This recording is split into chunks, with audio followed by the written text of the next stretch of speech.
My personal hot take is I would take zucchini fries over French fries. We are all becoming someone. In fact, one of the best questions that you can ask yourself is, who am I becoming? Realizing that every day, the things you do eventually over time begin to do something to you.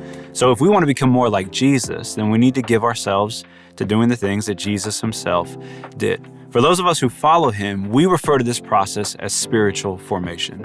And so today, I want to talk to you about the practice of generosity. Now, by way of definition, I would say it like this.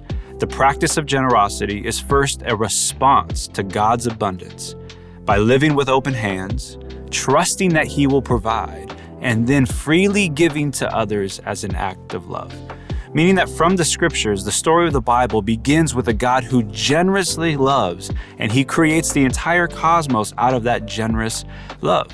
When Jesus arrives on the scene, he talks about our Father. God is our Father in heaven who knows all of our needs before we even ask of him.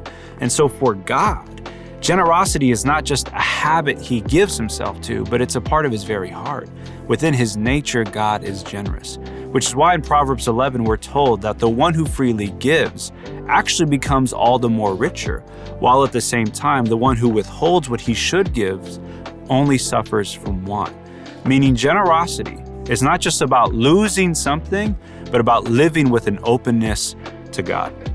Jesus, in his famous Sermon on the Mount there in Matthew 6, said that wherever your treasure is, there your heart will be also. Later in Acts, we're told that Jesus himself said this very strange idea, that it's more blessed, there's more joy and happiness for the one who gives than the one who receives.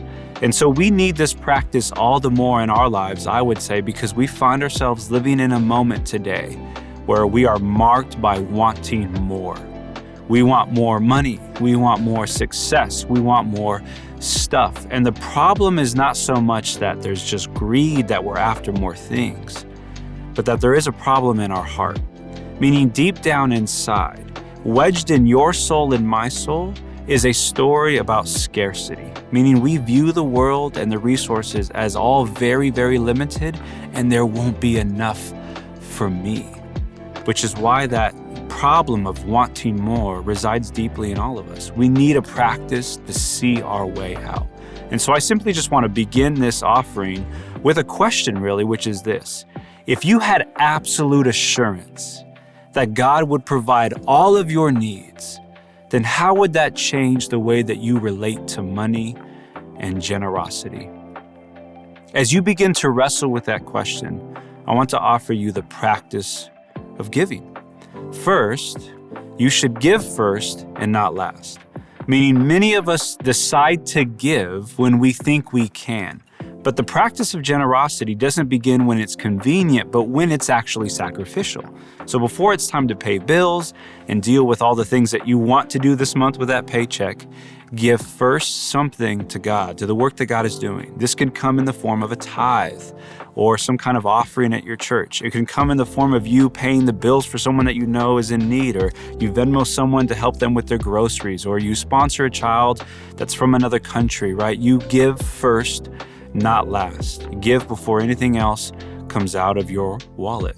Secondly, as you see this practice change, you increase both your frequency of giving and the intensity, realizing that this practice, like every other practice, is one that changes us over time. Because you and me kind of have the same problem, meaning we can't just change ourselves overnight. Like I wish there was just a switch that I could flip and all of my fear and all of my greed would just go away. But that's not how we operate. And I love, again, Jesus' words there in Matthew 6 when he says, listen, you cannot serve two masters. You will either love one or hate the other. You cannot serve both God and money. Meaning for Jesus, money is not just this neutral resource. It is a power in our lives. It is a God in our lives. It's a rival God in our lives that oftentimes demands our worship because we view the world not as God does with abundance, but we view it with scarcity. And so as you give yourself to this practice, you become the kind of person who's set free because of not so much what you give every month, but who you become in the process.